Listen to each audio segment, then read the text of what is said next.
I will warn you in advance that this video is partially pre-scripted because while I really enjoy making my videos very freeform, it so ends up that I end up rambling in every single possible direction, and I wanted to make this clear and to a point and to make sure that the video has a point. So if I'm looking like I'm just like staring right through you, that is because Mirta's trying to read. It's also why I'm having my glasses on. I literally have a text file right in front of me. So, having said that, let's dive in.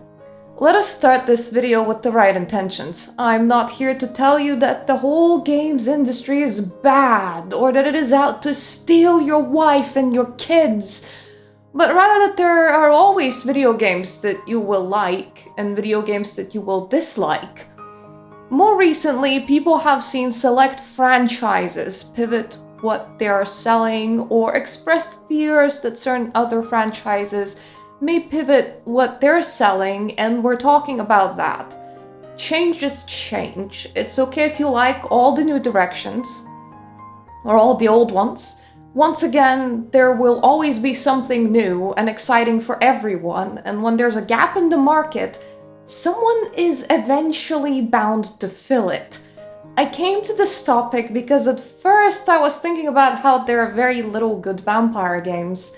That has led me to thinking about what Vampire the Masquerade franchise was releasing and how the quality there has fallen, how the edgy aspects are not nearly as edgy these days, and that's also how I ended up thinking about media's reception of Dragon Age Veilguard, and how toned down the protagonist has become. This is also why we are currently on a Forbes article about the game, because I found that the person writing this article, they enjoyed it, they gave it an 8.5, and they were still able to discuss some issues with it, and I found that for my video this has illustrated my point really well. I am aware of large amount of discourse about Dragon Age to Veilguard.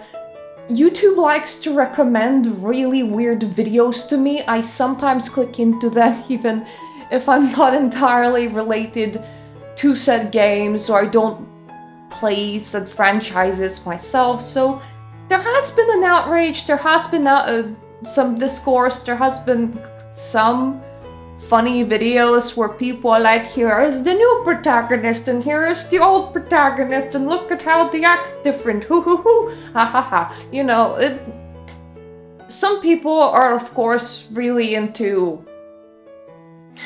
how they will, I'm gonna say it this way, in order to avoid saying any words that might,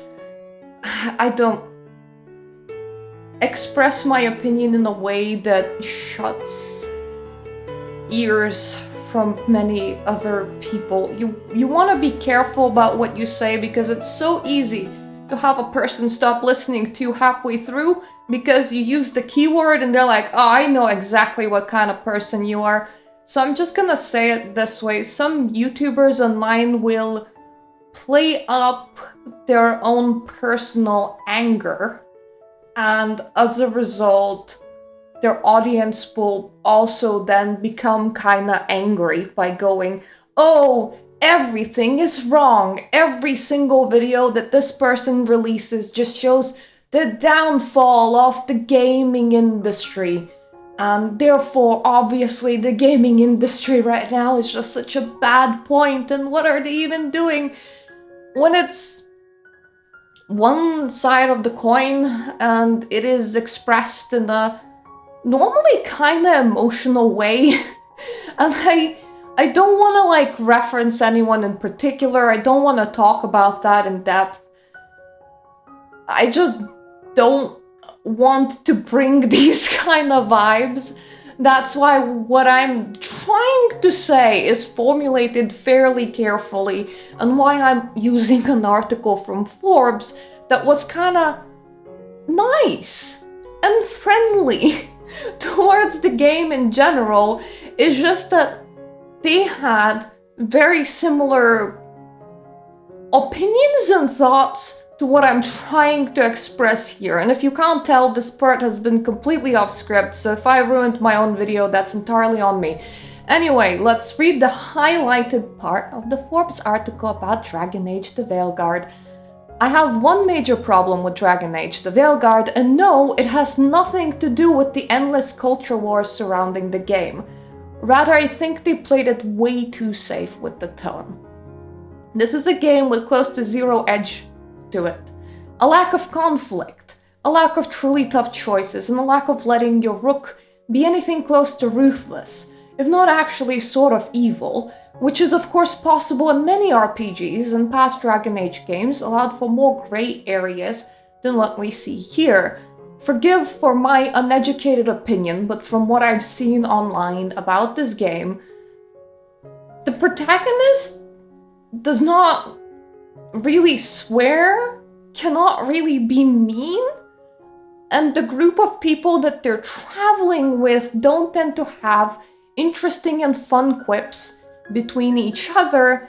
They all kind of tend to share a similar opinion about life, which does not for interesting storytelling make. And when I'm talking about people expressing fears, I am so sorry if this is a bit slanted. That's because for some reason all Forbes articles are like really far to my left. So I have to like recenter them when I'm making a video, but that makes the rest of the content, if I ever click off the Forbes article, a bit slanted. So I'm very, very sorry if this is kind of slanted. The rest of me, like, an example of people fearing for a franchise is people kind of fear from Halo, because this is, I think, one of Halo's creative leads. I blacked out their name. I blacked out their username or who they're replying to. We don't want to bring hate to anybody, but they said this thing that made people feel afraid, and I can understand why. I honestly don't think I could work on a game that glorifies or fantasizes modern guns. Call of Duty, Battlefield, RB6, Rainbow Six? I'm sorry, I'm not too good with video game names sometimes. I've had moments I've struggled with Halo, but the weapons and the world is pretty sci-fi, which creates a large enough separation from reality. What effectively this person is saying is that they personally do not like violence or weapons, which is fair enough, but that because of that, sometimes they find it hard to do their own job, which is working on a shooter game, and that it helps that it is set in a sci-fi setting because they can disassociate and not see weapons as weapons. But in general, I would see that this is a person that's working on completely the wrong franchise. And I understand that this might be their dream job, but when someone in the creative lead does not like violence to a point where they struggle with the video game that they're creating because it is fairly violent, it is understandable that the audience that they're speaking to reacts kind of negatively to said sentiment, and that they get very worried about the franchise moving on. So, unscripted segment over. Let me just continue reading for you now, because that's just... it's nice and laid out and completely absent from Mirta's regular mouth flaps that can just really go into all directions at once, and it keeps me focused. So then, I think that there's a very prominent fear of conflict in our games media right now. And once again, not all of games media, as no one can make blanket statements like that, but from what I'm seeing, the rougher edges get softened. There is a large focus on the right way of thinking and idealism. Violent aspects get toned down, and game worlds in general get cleaned up. This can express itself from lack of conflict inside main character group, to very limited responses from main protagonist, to simply opting to not show guns, blood, or violence, or at the very least limit that expression of storytelling altogether. And look, in a way, I understand the sentiment. I don't know how much you guys overseas know. I was talking to an American friend, and it was very clear that they don't know anything about what's happening in Europe and Asia right now. But Asia and Europe are all preparing for a not very nice mass conflict. I don't want to say the word out loud and fear that YouTube will flag this video as something that it's not. The point is, the tensions here are high. Governments are talking about evacuating whole countries, Estonia, building perimeter walls, Poland, investing into military, and distributing leaflets. Leaflets that have left my grandparents with so much dread that they talked with me about their own end-of-life preparations, which are never pleasant to hear. When that's happening close to your heart, close to your home, sometimes you don't want conflict. You want something wholesome. So I'm here to remind all those studios and all those producers that cozy games exist. Remember when everyone was memeing Animal Crossing and Doom having a crossover on the internet because they both released at the same day? Sometimes your audiences are like that too. They will play very violent games like Doom, and then they will switch over to something entirely feel-good like Animal Crossing, when that's what they need in their life. The catch is, you don't try to turn Animal Crossing into Doom, or Doom into Animal Crossing. Both are very specific games. And if you can't work on Doom, that's okay. Job hunt. See if you can work on Animal Crossing instead. You see, good storytelling needs a conflict.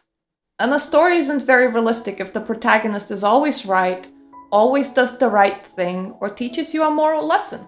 That's how you treat media for 3-year-olds that need to be told what sounds does a cow make, and that we don't hit our friends because that is not nice. But then I sat here thinking, maybe it's a cultural thing. You see, I'm very much used to storytelling that exposes all sides of people. Noir characters are often alcoholic detectives. Sherlock Holmes has an opium problem. In The Witcher 1, the protagonist literally collected cards like these for every single sexual encounter that they participated in.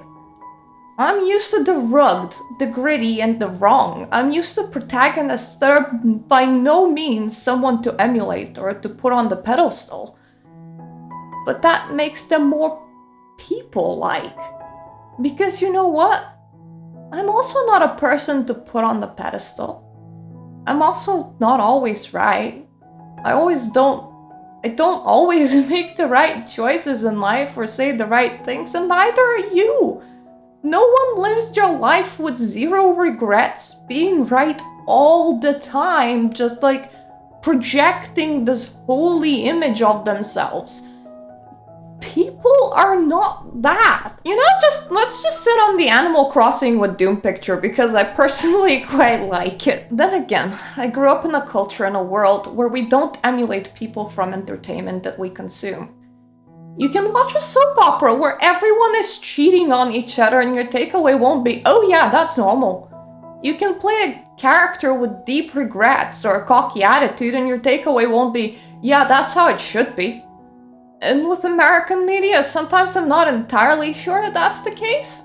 It's almost like there's a mask present of presenting the idea of perfection, the idea of the right way of thinking, the idea of someone that you should emulate, rather than something that just tells you a good story. It greatly reminds me of the fame that Randy Pouch has received for his last lecture. If you have not seen this video, I have linked it in the description down below.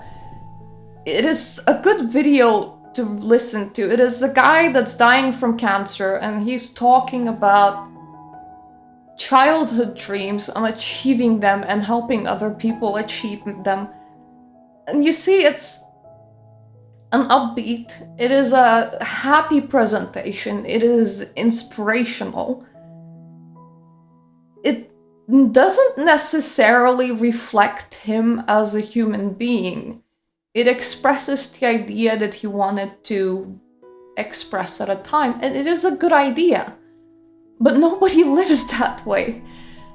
Then his wife, Jay Pouch, wrote a book called Dream New Dreams, Reimagining My Life After Loss. She spent 9 years living with this man, and the reviews were mixed to say the least, and she has received a lot of 1-star reviews from the reader's perspective being too open.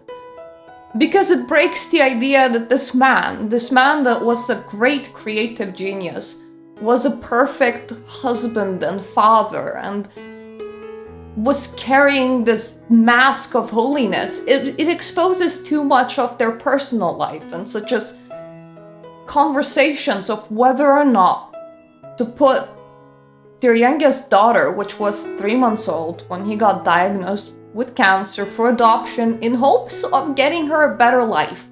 Like a life with a father present rather than a man that's gonna die. It exposes these kind of intricate things inside the family home, and it just shattered everyone's image of this perfect person.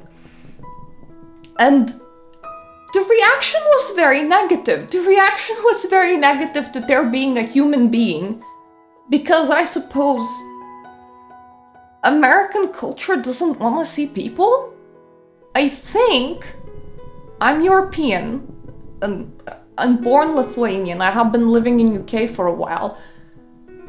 I think they want to see the idealist, optimistic versions of people, which is not what people are.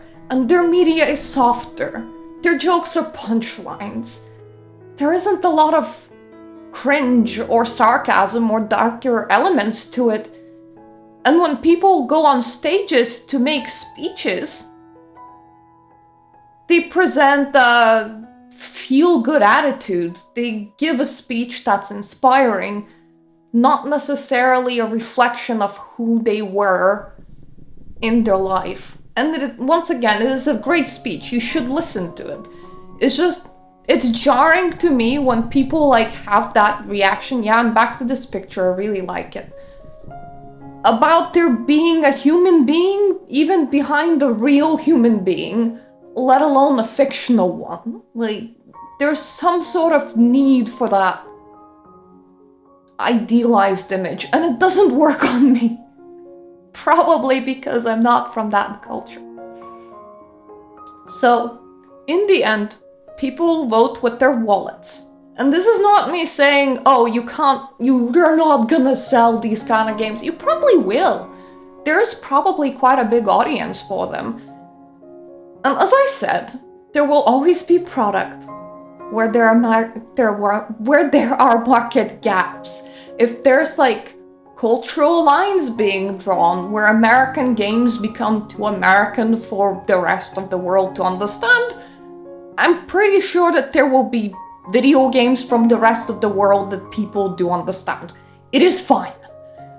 I think I'm too old to be angry and too laid back to experience brand loyalty, and therefore be overly upset over one decision over another. I know that was me at some point in my life.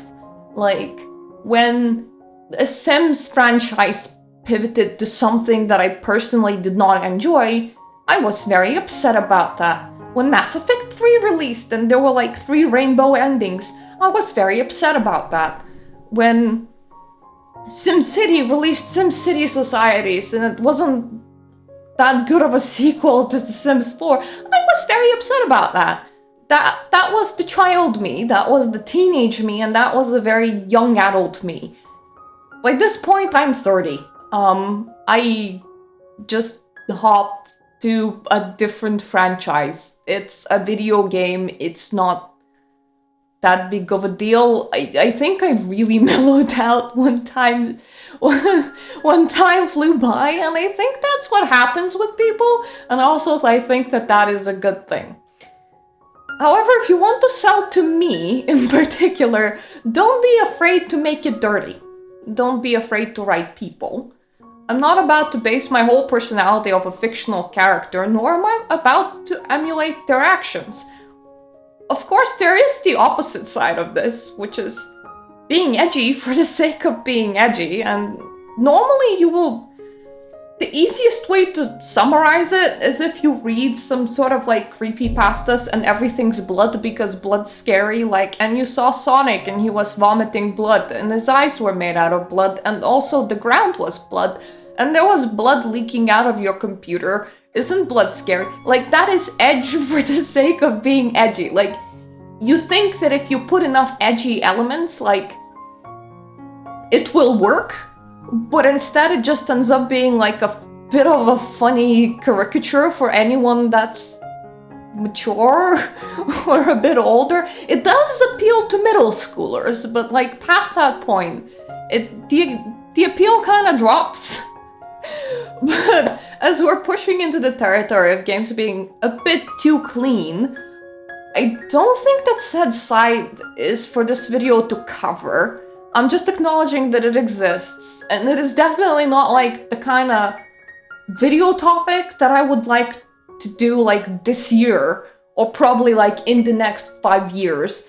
If we at some point just pivot and suddenly everything is the opposite way around, there's blood and gore and guts everywhere, and every protagonist is wearing shoulder pads made out of blade knives and they're spitting needles, then we can talk about we maybe pushed that pendulum to the other direction a bit too far, but I don't see it happening. I kind of see that a lot of companies at the moment will want to play very, very safe, which means scrubbing their games very, very clean.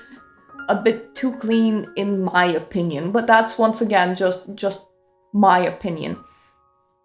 I consume my entertainment for fun. I base my ideas from in-depth discussions that I tend to have with people in personal, physical circle that I care about.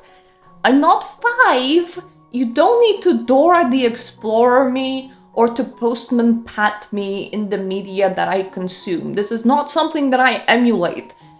If there's a person with a gun and they're going around shooting things in a war setting, this doesn't mean that I'm gonna suddenly desire to pick up a gun and go shooting inside my local street that is not in a war setting, or that I will suddenly wish to join the military. That is not how adults work in general. That might be how kids work, but I think that's why we have a rating system, and that some entertainment is in general supposed to be not acceptable to very little children. When you approach adult entertainment that is adult entertainment, you don't quite need to put such brakes on your storytelling. We understand that it is a story and not an emulation of real life. Now, if you're still watching, thank you so much for giving me your attention. If you like this video, consider perusing what the rest of this channel has to offer. I tend to play games that I enjoy here, make reviews. Sometimes I make videos like this, where we talk about what is a bit more of a serious topic, really. Sometimes I cover the occult. I don't think that you'll have a good idea about what you're subscribing to unless you explore a little bit and decide if you like all that is currently on offer, or would it simply litter your subscription box with videos that you did not expect to see. I tend to upload 3 times a week, for God's sakes. I don't want to be annoying for people that liked this video in particular, but then didn't like that I didn't take this precise direction with the rest of my content. If you like what you see, then I would appreciate nothing more than you subscribing to me. Really, it would be so great if my YouTube went anywhere. I like having an audience. Consider that selfish and narcissistic, but I legitimately enjoy this. So number go up, make Mirta feel good. I would also like to thank my Patreons, which you can see right now on the screen. They are the people that give me $3 a month and help me continue to make the kind of content that I wanted to make, and also fund my small indie purchases for reviewing purposes and potentially more videos on them later on, because I now tend to sometimes buy a game, make like a review on it, and see how people like have reacted to it and decide whether I want to play through it, whether I want to make like a later video on it discussing like some sides of it that are not necessarily like a review-based video. I tend to, you know, put in my tippy toes and then see how the audience reacts to the video. And then if they react positively, I might like make a couple more videos before moving on, because I don't plan to like live on one game, but also I don't necessarily plan to just make one video on a singular game. So having the funds to do that means a lot to me. You guys are the absolute best. If you would like to have an opinion on the topic at hand, or if you have one, or anything that I've said, I would love to hear from you in the comments down below. And hopefully, I'll get to see you on my other videos. Toodaloo!